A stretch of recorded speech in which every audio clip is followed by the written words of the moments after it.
So we made our way to the Tome of Mithra, and along the way we found another player to group with, which I was very surprised to find someone in my level range who was willing to group. So really looking forward to exploring the dungeon with this other player, Don Quixote, which is an awesome name. I got to give him props for that. Don Quixote is a fantastic book by Miguel de Cervantes. You should definitely read it if you never have. Yeah, everybody needs a windmill, right? So cool name. So we're going to just explore and kind of see how our class pairs with this Cabalist class. The Cabalist is a really cool class in this game. It gets a variety of pets that it can cast, and it can do life tap damage or damage over time, or just really buff up its pet. And this guy is using the, I think it's the Ruby pet, and it casts spells and does a lot of damage from range. So it pairs really well with my servant, and we're able to really quickly dispatch mobs in this dungeon. So here at the top, it's pretty easy. Everything's kind of lower level, but as you go deeper into the dungeon, it gets a lot more scary. And level design in Dark Age is something that unfortunately isn't the best. Like for dungeons, they're kind of just hallways and like rooms, right? Like, and it kind of has like this illusion of depth. Like it's kind of spooky. There's usually like a central area, and it'll kind of like come out into a little hallway, and then it'll feed back into the main area. I don't remember if Tome of Mithra is like that, but that is how I remember most dungeons being in this game, compared to a game like EverQuest, which had fantastic level design and very non-linear layouts and just, you know, many ways to get lost. These dungeons are a bit more subdued. There's really good reasons for that, though. So back in the day for Dark Age, like the way they made their outdoor zones, they kind of made it with just like a height map, right? Like it was basically almost, you could think of it like a noise texture, and they were able to, you know, raise or lower the terrain, and then they ended up painting that terrain that they generated as like basically one big texture. You can actually go find these files, and they're really interesting to look at. Because they made the world like that, they didn't have great pathing. Like, because the world was kind of just, you know, you could almost think of it as a big flat terrain, like a big flat plane that just so happened to have elevation changes, but it didn't have like technical, you know, pathing issues.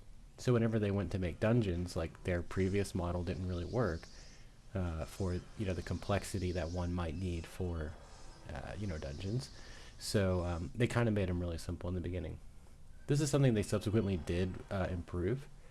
Darkness Falls is a really good example that they were able to kind of improve this system.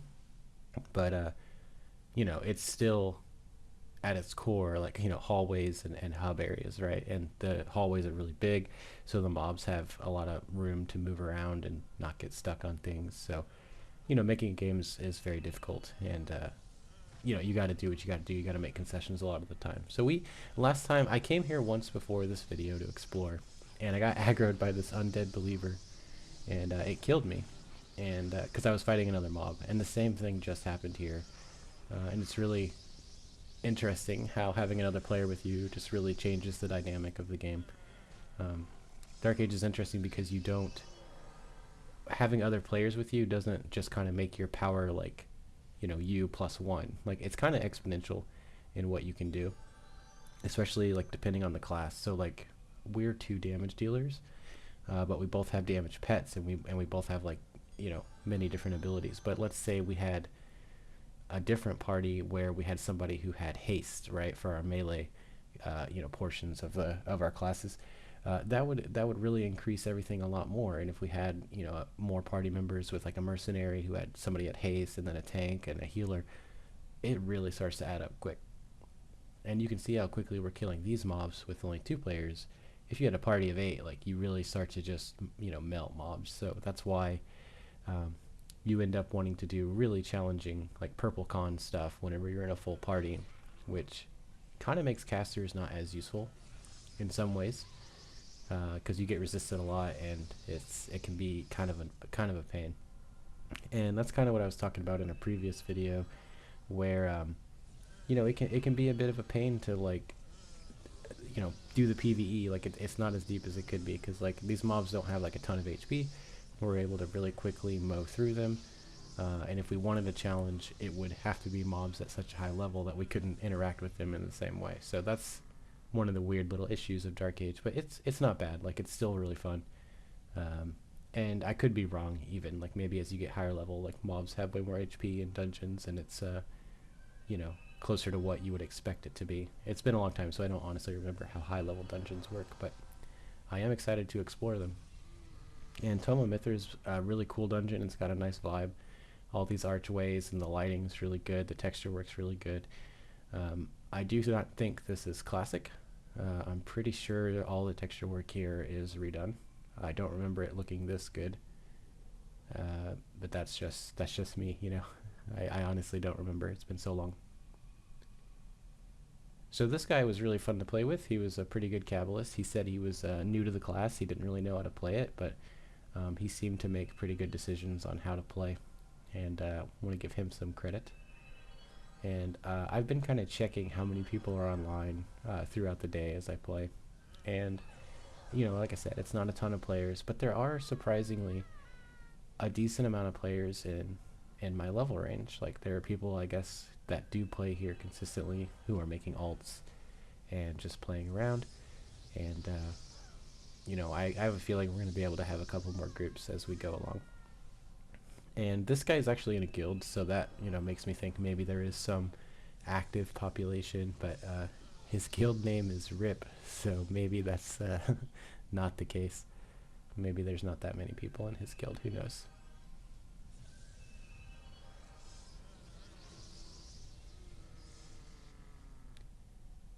So it was really fun, you know, pairing these two classes together. I wasn't sure how I would fare with a Cabalist. I haven't played a Cabalist in a very long time, and I remember them being kind of a dot class, and their pets, like, I didn't actually know the Ruby Simulacrum nuked as hard as it does. Like, his pet was doing a lot of damage. So I imagine that's just the way people maybe play the class. Like, they just get their pet really strong, like maybe even spec into the spec that lets you buff your pet. So I might actually try out a Cabalist. This looks pretty fun, seeing what he was doing. Somewhere along the way, I transferred power to him, and I didn't realize how much that was going to just destroy my power pool. So we end up having to sit and have a bit of a rest here while I get my mana back. And I decided I wasn't going to do that anymore.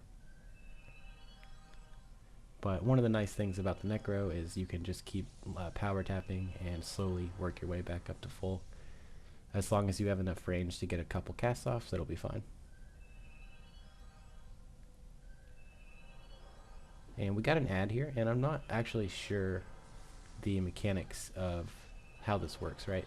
So there were many mobs that were next to each other that we engaged that didn't social. But this guy brought an ad, right? And I'm not really sure. It feels kind of inconsistent. If I remember correctly, the way socialing worked in this game was the higher party members you had, like the amount of party members you had, it would start to bring extra. So even if there was a room of like 100 mobs, if you were solo, it would only bring one. But if you had like 3 players, then it would bring, you know, n plus 1, right? That kind of thing. So like as you increase your group count, you know, it would start to bring more mobs. I'm not sure if that's true anymore or on this server. It's been a while, so and it's just kind of seemed inconsistent, so it's hard to test. But the XP in this dungeon felt pretty good. I was pretty happy just to grind here for a while and kind of see, like, are there boss mobs? Are there named mobs that drop cool stuff? Like, it's tough to know what the extent of these lower level dungeons are. I have pretty fond memories of playing Hibernia, and I think it's called Moir's Tomb or something like that. I could be completely butchering the name, but that was a really fun place to group. And I remember back in the day there just being like 50 people in that zone, and you just, you know, do your best to get a group and fight all the little mobs in there, and it was great fun. That was kind of where everybody went after you picked your class. You'd try to head over there and get a group and hopefully you know, squeak out level 10 pretty quick.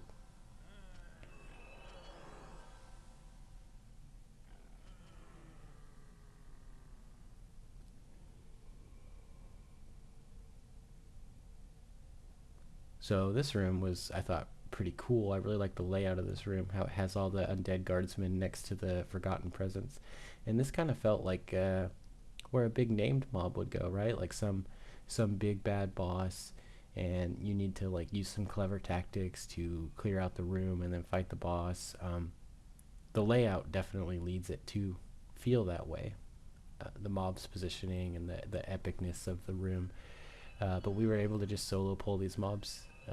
It didn't seem like, maybe if we had a full group, we'd have 3 or 4 mobs coming at a time, right? But as a duo, we were able to just very easily engage these mobs one at a time before we fought the Forgotten Presence guy.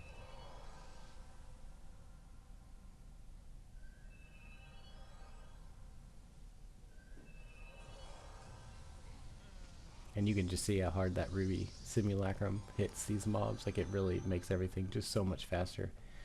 I really do enjoy grouping, so hopefully, given enough time, this server will start to have more players on it. And, I think it would be really fun to have like a guild who just likes to PvE, and we just like form groups, maybe like 4 to 5 players, and just go see what we can do.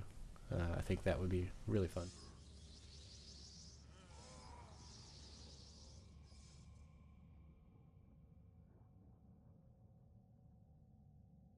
So these pillars act as like line of sight blockers, and it was kind of annoying to position the pet and everything. Whenever you try to cast a spell like the power tap on your pet, even if he doesn't have line of sight, he'll still like consume the mana. So it's you need to be careful with that. So yeah, this guy just melted like so fast. I was really surprised. I expected something a bit more with a name like Forgotten Promise, and he's this big like ogre looking dude. Like, nope, pretty easy guy.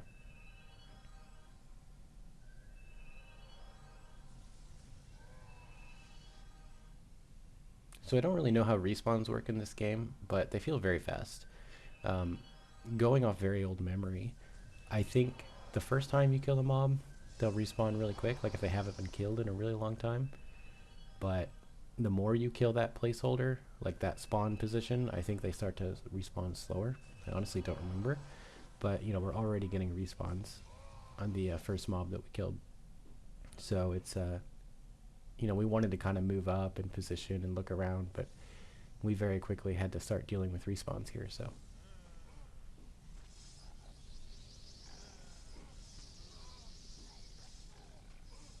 And I don't know where this little bleeder guy came from. He aggroed Don Quixote, and he starts to get dangerously low here, because he aggroed the undead guardsman here as well from his dot. So just trying to manage the situation as best we can without having somebody die.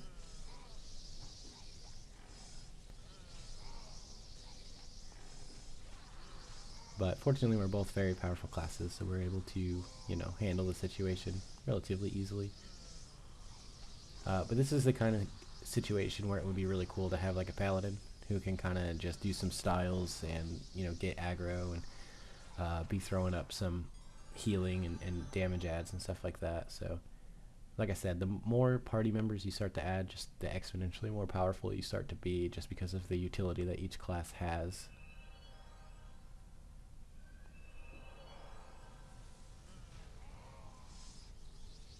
And I wonder how quick or slow this would be if I were solo, because it really feels like it speeds everything up a lot, having another player.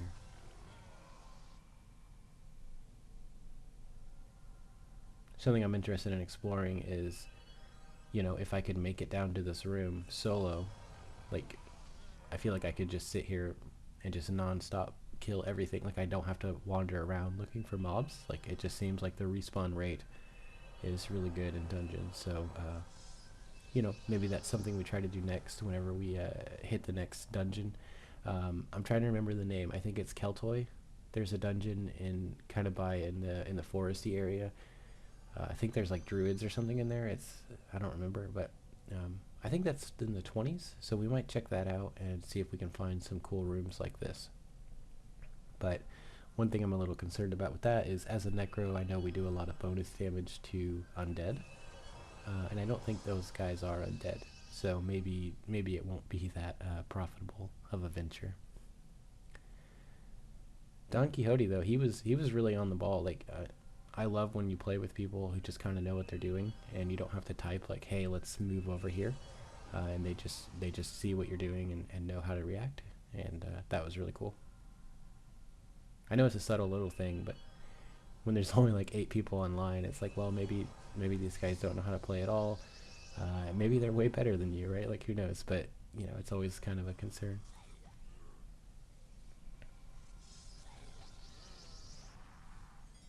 Fortunately, in this game, like, you don't really get punished too hard for death. Like, having to spend some money and to restore your constitution, like, yeah, that's something, but it's not like you lose your corpse and you gotta go collect all your items and lose levels and stuff like that. Like, even if everything went catastrophically wrong here, like, that's all right. It's not the end of the world.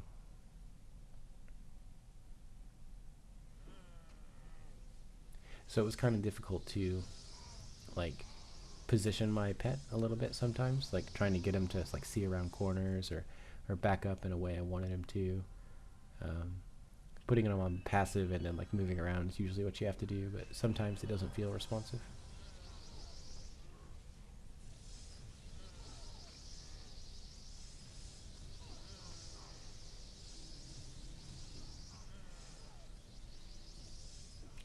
Something that's interesting about these dungeons too is the level ranges are pretty extreme.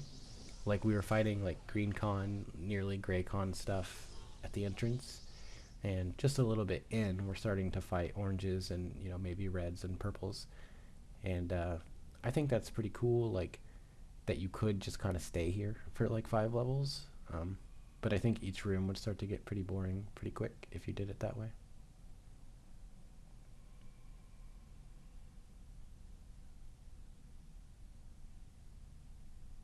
Yeah, so Don Quixote starts talking to me about asking if I play on the server normally, like if I'm somebody's alt or whatever, and I told him I was new, just started that day, and that seemed to make him pretty happy to know that, like, somebody else had joined the server, because I imagine they don't get a lot of first timers.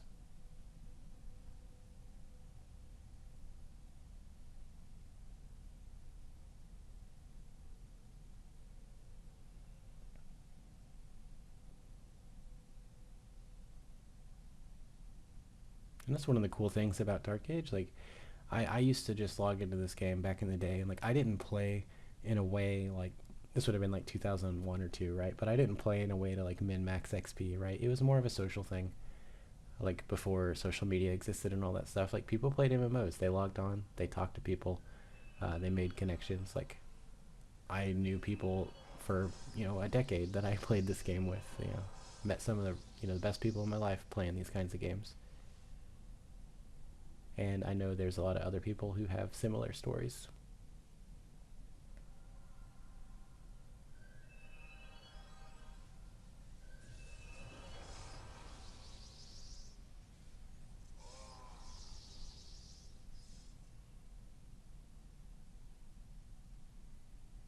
So we're going to try to progress a little bit deeper, leaving this little column room, I guess I'll call it, with the Forgotten Promise. And it's a little sketch. Like, there's a lot of higher level mobs here, and like the layout's kind of funky. Like, how do you position in a way to pull at this crossroads, right? So like, it was, especially with a Necromancer pet, like, how do you position him to be able to see the mob to cast, right? So definitely a bit tricky here. And this, again, I don't understand the mechanics of it yet, but this one pulled 2 mobs, so it's a little scary. Like, 2 yellow cons. Like, can my pet tank that? I don't know yet.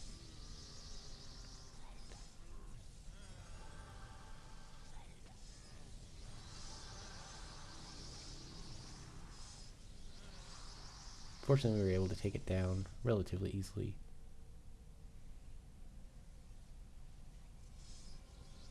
And see here, this time it did not bring 2 mobs, so it's tough to know exactly what the mechanic is. And then we got this cursed believer popping right on top of us, which is terrifying because he's orange. So we just back up into the previous room, and I'm going to see about pulling him, because oranges give really good XP. And my pet just barely can't see him, and then we get another pop. So yeah, the respawns in these kinds of zones are very fast. And I don't know what I was thinking here. I pulled the orange with the blue that was on, that popped and went on Don Quixote. And I think we bit off a bit more than we can chew here, right?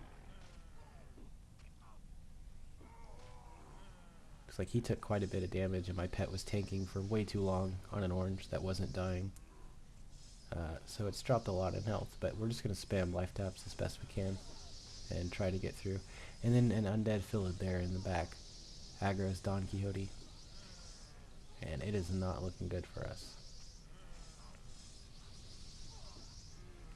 So unfortunately my pet goes down, and I go down very shortly after. But I believe in Don Quixote. I think he's going to be able to pull it through, right? Look at him go.